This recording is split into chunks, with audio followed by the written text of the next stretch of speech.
kwamba naibu rais Kithure Kindiki amesisitiza kwamba hata wajibu wapinzani wake, akisema hana muda na siasa za kugawanya Wakenya.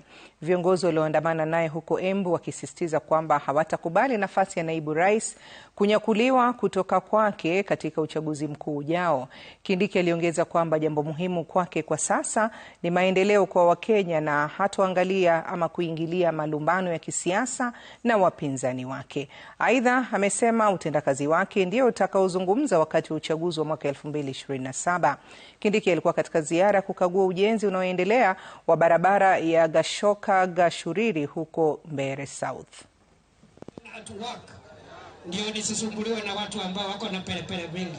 Mimi niko kazi, my friend, because I know when the time comes to account, I must show in every constituency of Kenya what I've been able to do. Na hakuna mtu anatembea hapa hajakuwa na ofisi kubwa kwa serikali. Kwa hivyo wakikuja tutawauliza maswali. Mimi niulizo yangu, wale wengine waulizo yao. Hii kiti ya deputy president is